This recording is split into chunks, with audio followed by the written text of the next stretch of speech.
Ku ssaawa 4:29 abalamuzi omwenda bayingidde kkooti okuwa ensala yaabwe mu musango wa Maama Mbabazi mwe yawaabira Yoweri Museveni akakiiko k'ebyokulonda wamu ne ssaabawolereza wa gavumenti.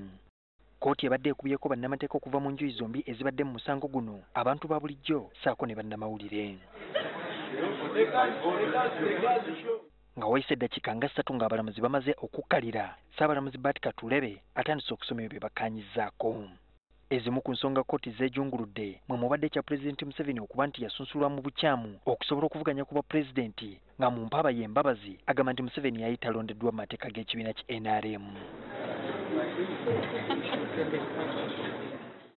Abalamuzi era banafuyiza ensonga eyaleetebwa Mbabazi nti akakiiko k'ebyokulonda kayongezayo olunaku lw'okusunsulwamu abaali beegwanyiza okuvuganya ku bwapulezidenti okusobola okuwa Pulezidenti Yoweri Museveni obudde okuwaayo ebiwandiiko bye.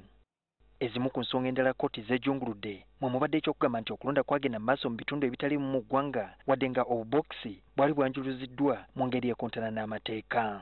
Kkooti era egamba nti tewali bujulizi bumala kulaga nti empapula okwagattirwa ebyava mu kulonda zaaweebwayo ng'abakulira ebyokulonda mu bitundu ebitali bimu tebazitadde ku mikono gyabwe. Era kkooti etegeezezza nga bwe watabadde bujulizi bulaga nti ba agenti ba Mbabazi baagobwa mu bitundu bye baali balina okukuumira obululu. Kkooti era tekiriziganyizza na Mbabazi nti waliwo abalondanga emyaka gyabwe tegibakkiriza kulonda. Kkooti era egamba nti obujulizi obwaweebwayo Mbabazi nga bwe waliwo abantu abalonda mu mulundi ogusukka ogumu bwesigama ku nnawulira so si nnalaba. Tewali era bujulizi bwaleetebwa kukakasa nti abantu abamu balondanga essaawa tennaba ate awamu nti ng'essaawa yali eyiseeko. Abalamuzi era bagobye ensonga eyeekuusa ku bululu obumu okuba nti bwali bumaze okugololwa ng'okulonda tekunnatandika. Wabula Mbabazi taviiriddeeyo awo naye aliko ensonga z'asobodde okuwangula nga muno mwe mubadde ekyakakiiko k'ebyokulonda okulwawo okutuusa ebikozesebwa mu kulonda mu bitundu bya Kampala wamu ne disitulikiti ya Wakiso. The failure to deliver polling materials to polling stations within such a close proximity to the Commission was evidence of incompetence and gross inefficiency by the Electoral Body.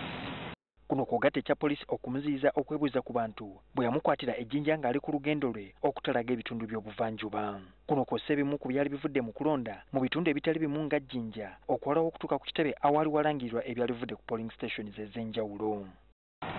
We hereby declare that the first respondent was validly elected as president in accordance with Article 104 of the Constitution and Section 59 of the Presidential Elections Act.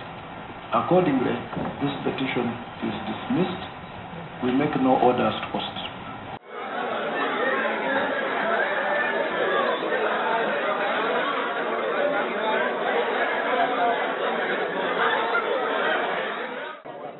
Guno gwe mulundi ogwokusatu nga obuwanguzi bwa Pulezidenti Yoweri Museveni mpozi buwakanyizibwa abo baba bavuganyizza nabo ng'era ogwasooka gwaliwo mu mwaka gwa 2021 teekako mu kalulu ka 2026.